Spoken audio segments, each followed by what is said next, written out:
This is the Good Neighbor Podcast, the place where local businesses and neighbors come together. Here's your host, Jeremy Wolf.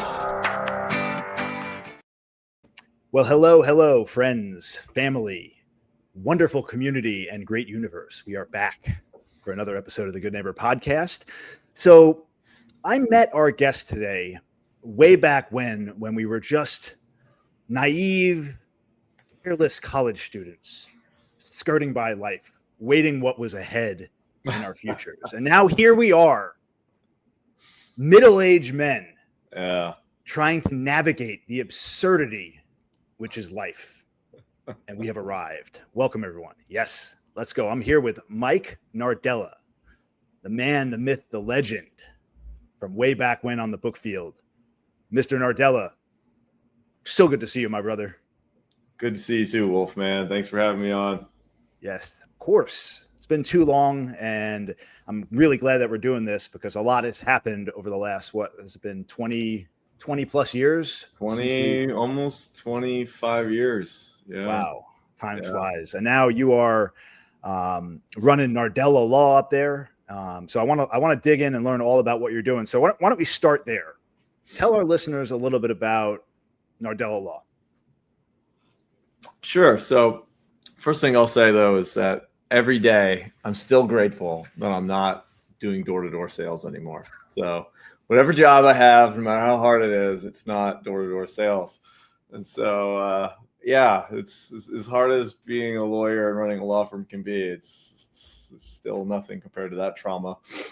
But, as you know. But I have a law firm, Nardella and Nardella PLLC, and I started it with my dad, who was retiring about 10 years ago. Actually, it'll be 10 years in June. And we specialize in commercial litigation and commercial bankruptcy. So mostly like business or complex disputes with respect to businesses or debt in both state and federal courts. So that's kind of our main niche. And we got about 20 lawyers now, and we do work all throughout the state of Florida. So when we were selling books back in college, I don't ever recall us talking about our aspirations and what we were looking to do later on in life. Do you? No, not really. I don't know if I even had any back then. Now, were you always, I mean, obviously your father was in law. Did you have that on your mind from when you were young that you wanted to get into law? Because we went to undergrad at UF, and I don't recall ever having a conversation about going to law school afterwards. I'm assuming you were pre-law, so that was the plan, right? No, never the plan. My always plan coming out of high school was to get a degree in classics, ancient Greek and Latin. That's right. It's all starting to come back together. We have talked about this type of stuff before. Yeah, so I was going to be an ancient Greek and Latin professor, and that was what happened. That was my aspiration, I guess you could say. And it wasn't until really the end of senior year of college that it kind of hit me, especially as I was seeing. I think I was like talking to my grandpa, and I was like, he was asking me like, what am I going to do when I get a doctorate in ancient Greek? And he asked me about other people I knew who had already gotten doctorates in ancient Greek. And he was like, well, what are they doing? What are they up to? Not much. Well, one's managing a Pizza Hut.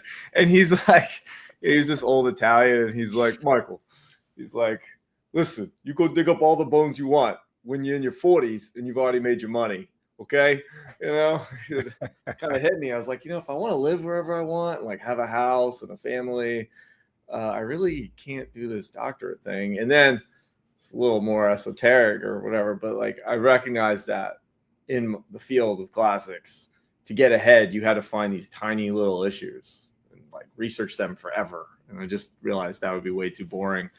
So I didn't apply to law school until late spring of my senior year. And so I got in, but then I didn't get to start until January at UF. So I took 6 months off, at which time I did door-to-door sales for roofs. So did you really? Yeah, I did the first summer I did in Mississippi selling books. And then when the summer ended after Charlie and all the hurricanes hit, I did door-to-door roof sales until December, and then I started law school January 5th, 2005 or whatever it was. Yeah. So you really picked up from the door-to-door books and moved on. Yeah. I just couldn't have a normal job again, it's too broken. Oh boy. Yeah. Looking back, it's hard now to really kind of contextualize the experience that we went back through back then, but there's so many things that we draw from that experience today. It was just so challenging, and it really made me realize that I could do anything if I just worked my ass off. Yeah. It's that simple. Like, put everything else aside. Yeah. Right? You don't have to be charming. It doesn't matter. Like, if you just went out and pounded the pavement and worked incessantly, nonstop. Yeah. Like, eventually successful. Yeah. You don't have to be good. You don't have to have a silver tongue. You don't even have to know what the hell it is you're doing. You just got to work. Yeah. That's a good lesson. It was a good lesson. Put your head down and get to it. Yeah. I want to go back more because the purpose of this show really is to interview business owners and learn more about what they do, why they do what they do, we kind of skirted the issue. You commercial law, litigation. Yeah. I mean, most people hear that and snooze alert, right? It's doesn't seem like a glamorous place to act in. But I know that you have, I'm sure, handled some interesting cases. Tell our listeners some anecdotal stories about some, if you're able to, I don't know if you're able to share this stuff, but some interesting cases that you've worked, or surely there must be something in there that would be interesting. Yeah. Well, I mean, we do a lot, and some of it is dry. I mean, but what's interesting is that it's dry to a third party observer, but it's never dry to our clients, right? Like, this is almost always their livelihood that is on the line, right? And so for them, it's everything. It's the business they've been working their whole life to build. It's the savings they've been saving and they've invested, and now they're looking like they're going to lose. And so even though a lot of the technical aspects of it might appear boring and would be to someone from the outside, it's never boring for us because of the human element, right? Like, our clients are really usually suffering in some sense. It's either they're not getting paid when they should be paid, or they're not paying when they should be paying, or something to that nature, and it's catastrophic. And so, my most rewarding aspect of the job for me is personally is on the Chapter 11 side, where we'll take a business, like, I'll talk about one of our clients anecdotally that has this great family run plumbing business, and doing really well, and then takes a couple of jobs out of town that they get hometowned on. Suddenly the whole business with 65 employees is all at risk, and it's about to be shut down, and we swoop in and we file a Chapter 11 and we restructure the entire business, and we cut out a lot of the bad contracts. We litigate with the bad players now in our hometown, right here in Florida. We beat all of them. We get our clients repaid. We work things out with the bonding company, and the company is still doing great to this day. That was probably 8 years ago. That was one of my big ones that I took when I first started the firm, maybe 9 years ago now, right? And the company's going gangbusters. So that's just an idea of what we do, right? Like, businesses that have what I would call like a non-systemic problem, but still a very big, probably fatal problem, is something we can come in and help. And it's very rewarding when it works, and it works a lot. I mean, the system is really a good system for the most part, and there's good judges. And so that to me is what makes the job the most fun.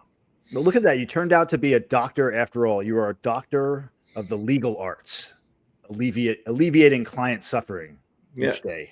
Company surgeon. Yeah, we get in there, we cut out the cancer, and we sew you back up, and we give you a clean bill of health and send you on your way. So So I know a lot of civil litigation firms. There's a lot of boutique type firms, and there's a lot of firms that deal with broad spectrum ranges of cases. Clearly, from just the story you just gave, you do a lot of bankruptcy stuff. Do you have like a niche or an ideal client profile? Do you have a specific type of case that you typically do? You do more bankruptcy work than you do other stuff, or is it really just the full spectrum of anything like civil litigation? So I had a mentor when I got out of law school that did both commercial litigation and Chapter 11, and he encouraged me to do both because he said they're countercyclical, right? He says when the economy is doing really well, there's going to be a lot of litigation. And when the economy is doing really poorly, the litigation goes down, but the bankruptcy work goes up. And so this is how you hedge your life. And so I kind of dove into that. And so at any time with the firm, we kind of switch between 60-40 and one or the other, depending on the economy. I enjoy the commercial litigation too. I don't enjoy it as much personally. Some of my other lawyers here are more into the battle, I guess you would say. I find myself being a little bit more of like a strategy or deal maker, which is why I think in bankruptcy, I enjoy it a little bit more.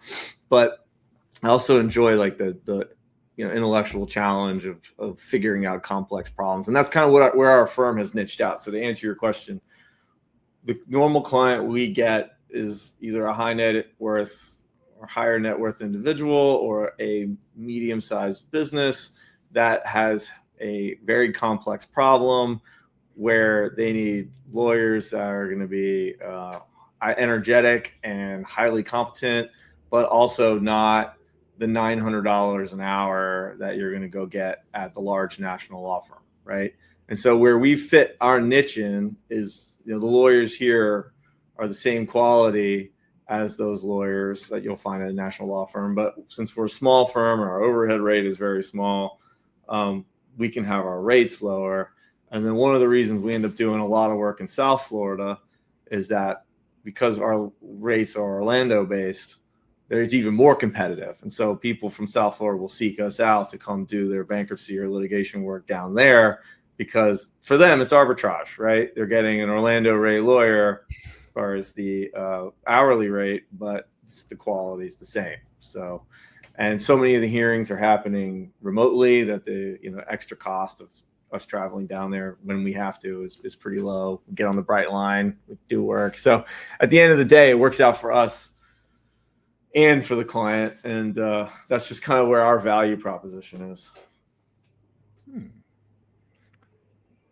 Good stuff. I had something on the tip of my tongue that I was going to say, and it completely escaped me. So I'm going to move on, and we're going to get back to it, because this is what always happens. I move on, and then it comes right back into my head. Some things never change. Yes. Why was I like that before? Yes. Oh, man. Doomed at arrival, my friend. What could we do? Okay, so family. We've spoken a handful of times, not enough, and I know we really haven't gotten into this too much. Tell me about. I know you have kids, right?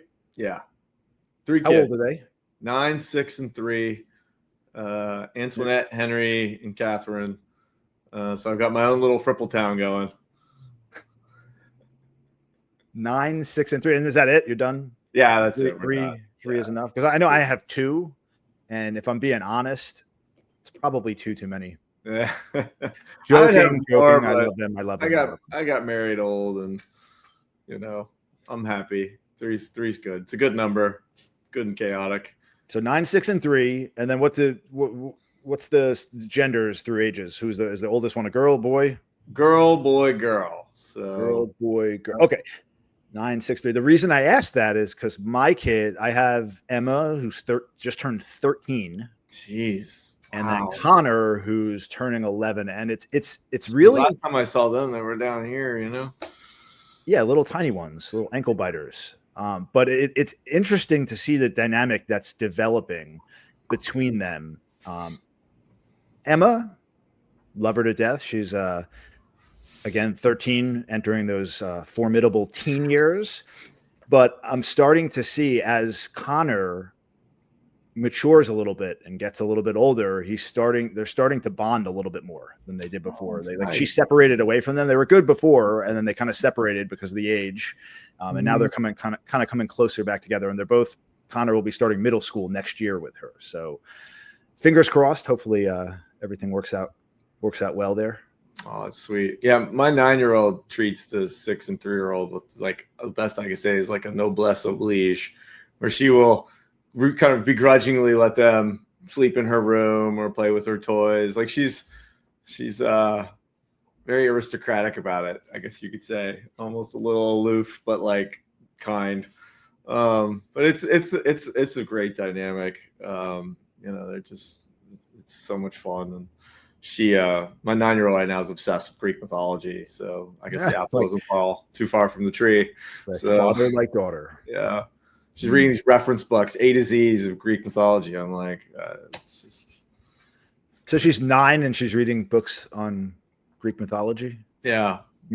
She got into it through Percy Jackson. I guess that series, she loved it, and so it just sent her on this trip, reading the Iliad and the Odyssey, like the graphic novel versions. But I mean, it's cool. It's fun to see that happen to your kids. I can assure you, though, that my second and third kid will have no interest in these things. So at least I got one. I was going to say that to get my daughter to read a book on anything, let alone Greek mythology, I think you'd have to pay her. Yeah, that's going to be my son and my third. Like, they're just not interested. You can already tell. It's not the same.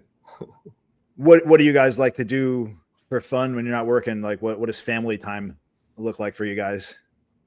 Yeah, so we got a lot of springs around us, and so we got kayaks. We go out to the springs a lot. We go out on the Rock Springs Run, King's Landing. Love to get the kids outside on the bikes. King's Landing? What are we in, Game of Thrones? Yeah, exactly. That's what I think they named it. I think George R.R. Martin named it after this because it's been King's Landing since I was a little kid. Yeah, sure. And so it's a little just this little estuary in the Rock Springs Run where you can put in kayaks and paddle boards and whatever. And the water is just crystal clear, perfectly clean. I mean, it's really probably the prettiest place in Florida. Can you believe I've never been to a spring like that before? That's crazy. Ever. Yeah. You should come out. It's not for a lack of I'd love to go. I just haven't had the opportunity present itself. I don't know that there are many down here in South Florida, or maybe there's not as many. No, because it's not the same water table. But you got we got caves in Central Florida, right? They go down thousands. Do some spelunking. I've never done it, but that's what's feeding the whole system. But if you Google image like Emerald Cut, King's Landing, I mean, you'll see some pictures that will kind of blow you away with how pretty they are. So yeah, come on up, man. I'll take you to see what Florida's still got left. Let's make it happen. Okay, so let's go back, hop in the time machine. I want to go back to the book field because there's a lot of this experience that has escaped my memory, and there's only bits and pieces. Yeah, that's what you do with trauma. You suppress it. So you want to drag it back up? Is that what we want to do? Yeah, I want to pull it back up. I want to dive in and explore a little bit about our experience with the Southwestern Company because I told you I've had 2 other bookmen on the podcast. Most recently, Leighton Campbell. I know you know the name because we sold with his sister, right?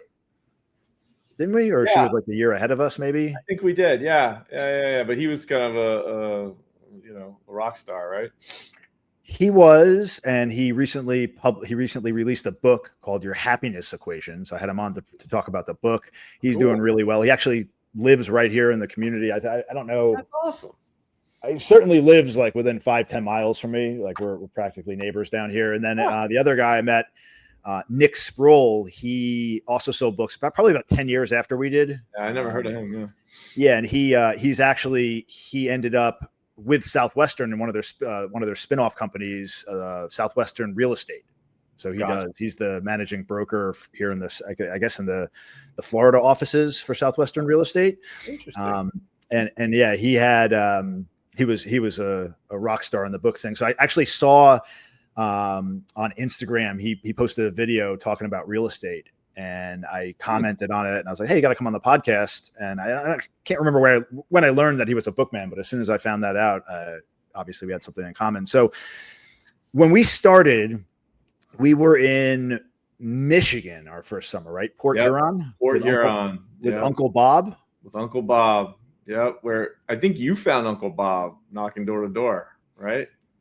Yeah. How crazy is that? Yeah. That the way we would basically get uprooted from we were in UF in Florida, and then we drove to, the reason they did that, let's be honest, was to take you as far away from your environment as possible to make it difficult for you to return. It was like, if we had done that job like in our own town, in Ocala, you wouldn't have done straight home.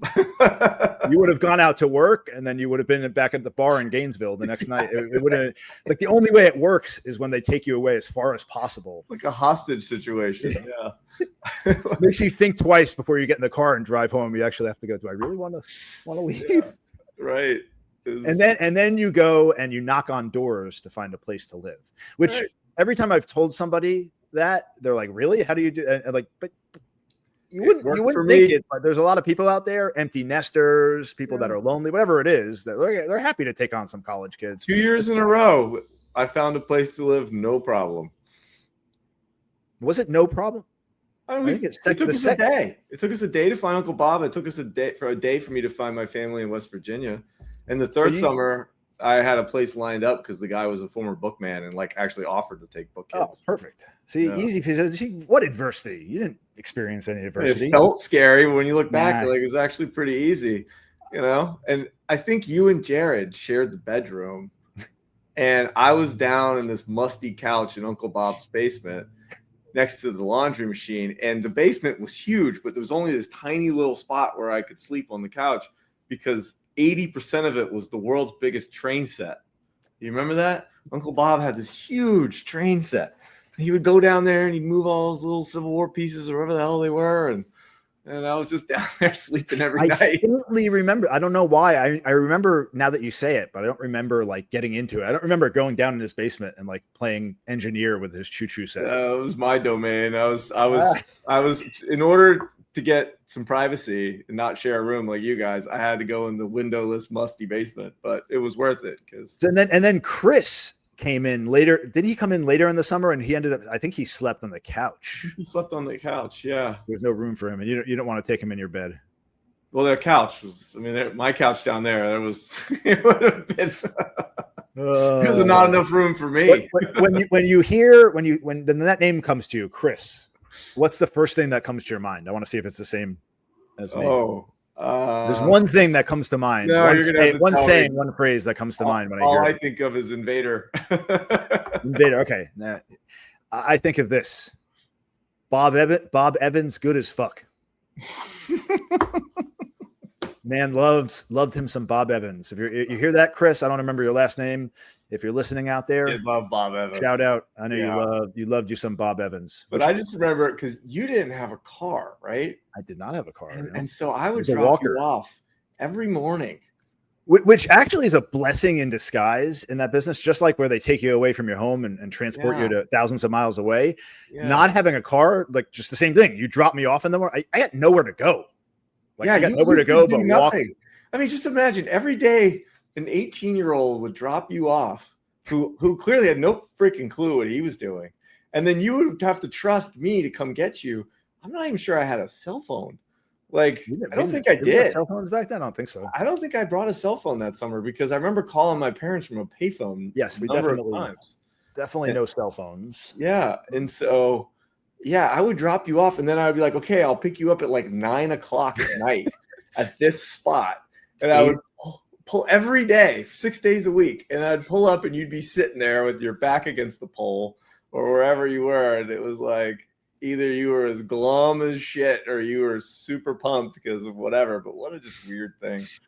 It seems so absurd. I don't know if you drop me out now with a bag of books. Like, I don't know if I can I'd probably make it like a couple of hours.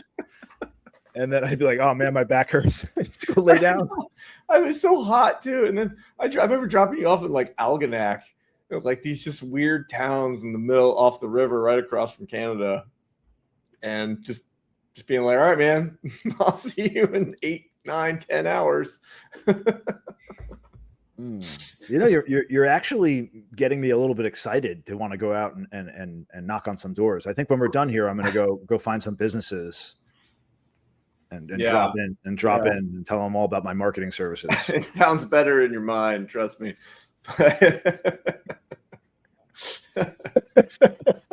I mean, it was like for years we used to joke about having book mares, right? Where you'd wake up in the middle of the night in college and you'd be like, you'd have a dream, you're selling books, and you'd wake up and you'd be like, thank God, I'm not out selling books.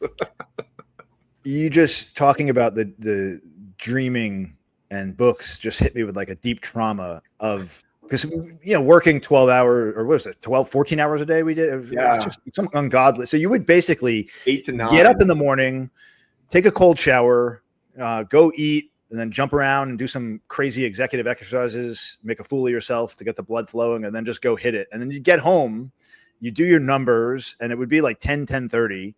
And I would literally lay down in bed, close my eyes, pass out immediately, have nightmares about getting doors slammed in my face, and then like instantly my eyes would open again. It would be like 5 a.m. and I got to get up and do it like 6 days a week. It was just insanity, dude. It was insanity. It really was. That was how it was for me too. I would like curl up on that musty couch and it was gone. I was right up after having 7 or 8 hours of nightmares about the constant rejection that I received every single day. But it didn't feel like 7 or 8 hours. It felt like 7 or 8 hours of nightmares condensed into like 2 seconds, because that's the amount of time it felt like you slept for. Yeah. It was. I mean, I have to say, looking back, right, so good for me. I was a soft, wimpy kid in a sense, right? I had never, I had done like high school wrestling and hard things, but I had never sort of experienced like that kind of emotionally hard thing. And I would never do it again, but I'm so grateful I did, because my gosh, like I don't know. It's whatever doesn't kill you makes you stronger, I guess. And it really was good for me. And I guess I came back for 2 more summers after that, so I must have liked it. It absolutely, I agree 100%. And it definitely gave me the mentality that I could do anything I wanted to do if I just worked hard enough at it, which is 100% true. I will say this though, this is interesting. Even after having done that and gone door to door, we were out there. It was really a numbers game. You're out there just kind of trying to see as many people as you can, and then you're inevitably going to land upon some people that are interested in what we're doing with the books. And then, you pick up momentum from that. People sign up, and then they give you referrals and things like that. But it really was, what were we selling? It was $300 for handbooks, or $200, whatever, 500, or like everything we offered was like $2,000. It was, it costs money, and then you sold the Frippletown CDs for like $30, whatever it was. Yeah. But it wasn't like a huge ticket item. It was something that was doable for people. Fast forward to about 3.5 years ago, when I had my life shift and I got into marketing, and it's a sales type. I'm a publisher, but I basically meet with businesses and I'm selling marketing services. Yeah. And I had it in my mind from doing the books that, easy peasy, right? I went door to door. I hustled. I could sell anything to anybody. Keeping in mind that this is 20 years ago, and I really hadn't been in any kind of real sales type environment for my entire adult life. I just had this internalized idea of going door to door and selling these $200-$300 handbooks. So I went into this new endeavor thinking it would be easy. And man, did I get a rude awakening, because I'm no longer selling couple $100, I'm selling contracts for thousands, in many cases, tens of thousands of dollars. I'm showing a business, a multi-year contract for, a branding play that's going to cost $30,000, $40,000, $50,000, whatever it is. Right. And I went into it ill prepared. Right. Yeah. I went through the training. I just thought I could wing it. And let's think about it. When we were in college, like how many of our customers, looking back, bought from us just because we were earnest looking college kids and they were trying to help us. They were trying to help. Yes. 75%. You know, like, well, I mean, they were like interested in the books, but really they were like, oh, who's this nice young college kid with a big smile coming to my door? Let me sit down and listen to him. And, you know, so it gives you this kind of like false sense of confidence too, because you get a lot of success in sales and you think you're a good salesman, but you're not really selling anything that other than yourself.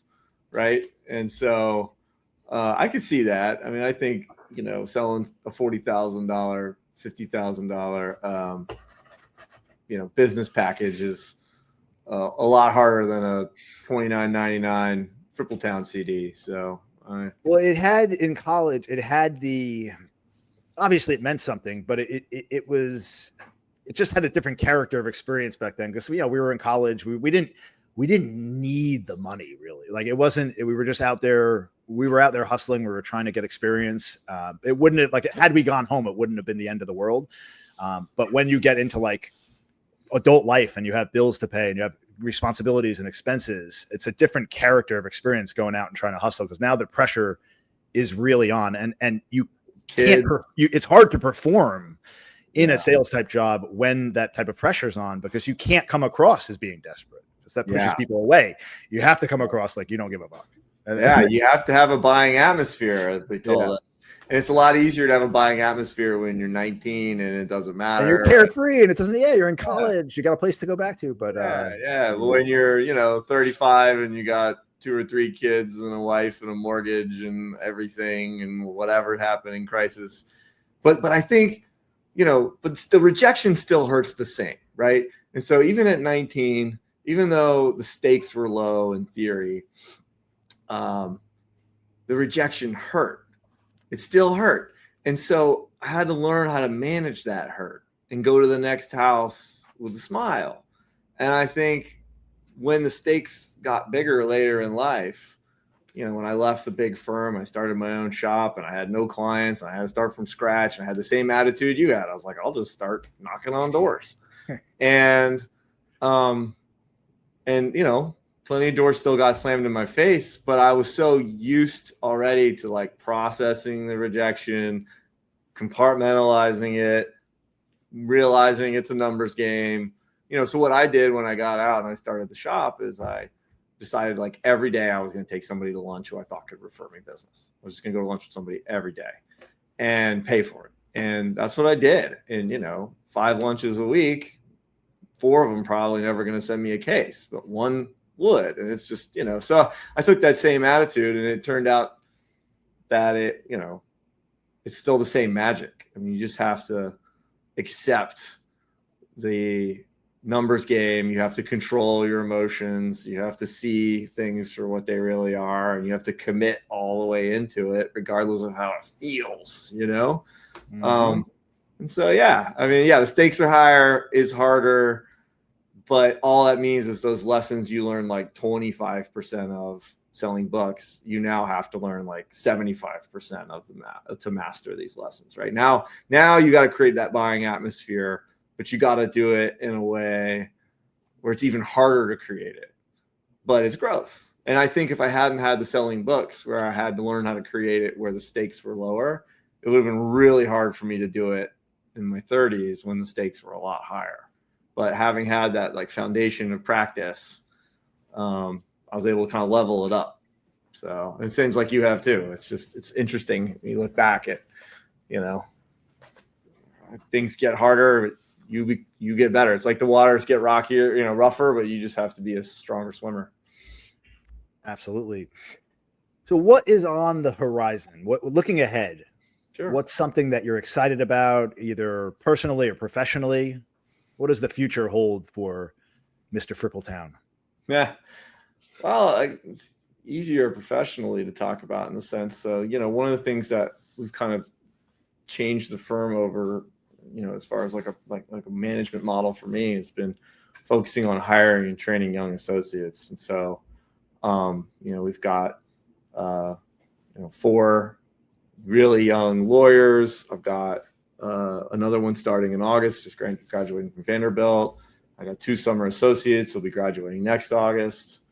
one from UF and one from FAMU. And I just we've really just poured into mentoring and training these young lawyers. It's been kind of invigorating. It's brought great energy to the firm. And so the future that I'm seeing is what I'm already seeing some of the older, younger ones, achieve this. They're really coming into their,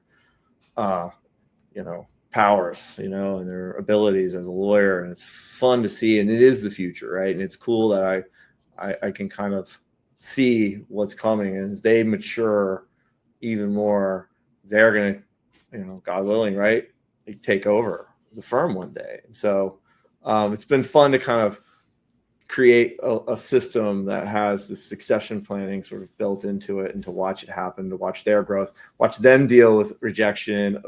Every time you go to court, 50% of the lawyers are losing, right? And so you just got to learn to live with it, right? And you got to get up and you got to smile and you got to go fight the next case. And so a lot of those same lessons is just really meaningful to watch them grow. And, especially since, I'm getting these kids out of law school, they're 26, 27, but you'd be shocked. I mean, compared to even where we were, they really haven't experienced the world, in responsibility yet. So they're really getting their first taste of responsibility here, which is kind of shocking, a 26, 27-year-old, but that's just the kind of way it is with this generation.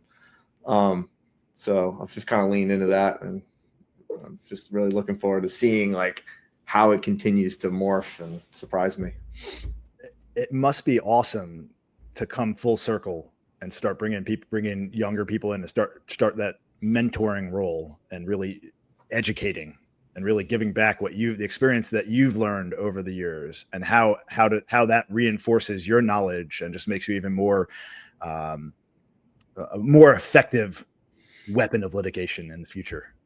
Yeah, I love it. And I'll tell you, I mean, having the young people, even though they don't have the experience, they bring an energy that helps. They have they got the drive, baby. And they have new ideas, and they have a clean slate. They don't come with all the biases I already have picked up over 18 years of practicing law. And so I feel like a lot of firms are really missing out by just kind of abandoning the training of the youth and not having them around. I mean, it's kind of like law firms in a lot of ways have turned into what the Villages is as a neighborhood, right? It's just all old people. And it's just not natural. You're supposed to have all spectrum around, otherwise people don't have a place, and they, it just doesn't, it's just, to me at least, it feels unnatural. So I've tried to create a firm culture that has older lawyers in their 70s, younger lawyers who just started in their 20s, and everything in between. The full spectrum experience over at Nardella Law. Exactly. Love it. Good. Okay, so before we wrap this up, I want you to give one piece of wisdom, advice, could be personal, professional, maybe you're speaking to young lawyers out there, one nugget that you want to leave folks with.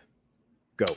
Sure. So I was just talking about this with my associates the other day, and this is a shameless steal from Scott Adams, the Dilbert guy, right? Who wrote this thing about how to find success. And he said that there's two ways to do it in his mind. One is to be the best at one thing, like Michael Jordan, right? You are the best at one thing. That's a ticket to success, but also extremely hard and rare, right? Very few people are in the top 99th percentile at something. Mm-hmm. And so what he says more common way to find success is to be in the top 25th percentile in three things. Oh, that's really interesting. So I'm telling this to my associates. I'm like, guys, it's not enough to be a top 25% lawyer, because a quarter of the lawyers are just as good as you are, right? It's hard to get there. It's worth it, and you should be. If you're going to work here at my firm, you're going to be a top 25% lawyer, or you're getting out, right? But that's not enough to have the career you want. You need to add another skill to that you're not just good at, but that you're really good at, right? And so if you want to take it to the next level, take that skill and then add top 25th percentile in sales, add top 25th percentile in networking, Add top 25th percentile in management, organizational development. Add someone who's top 20, be top 25th percentile in creating systems, right? Whatever it is, what are you really good at? That's more than just your one occupational skill, that you can add these other top 25th percentile skills, package them together. And now you're talking about, a stronger base to build your career on. Because there's plenty of really good anything, lawyers, plumbers, marketers, whatever. But can you be really good at it and really good at some other things so that the combination of those parts becomes something rare? Yeah, it's like a snowball effect. And once you add these other skills and master them as well, it's just compounds and is going to get you a lot farther. 100%. It's a lot easier to do than to be in the top 99th percentile at anything, right? It's just, that's almost impossible. Yeah, and that's practical wisdom, practical advice. That makes perfect sense. Thanks for sharing. Good stuff. All right. Well, look, we'll leave it at that. I know you got lawyering to do. I got some marketing to do. I'm glad we did this. This was fun. Hope everyone enjoyed. Thanks everyone for tuning in. We will catch you next time. Everyone take care. Have a wonderful day, and we'll see you soon. Thanks, Wolfman. See you, man. Thanks for listening to the Good Neighbor Podcast, Cooper City. To nominate your favorite local business to be featured on the show, go to gnpcoopercity.com. That's gnpcoopercity.com, or call 954-231-3170.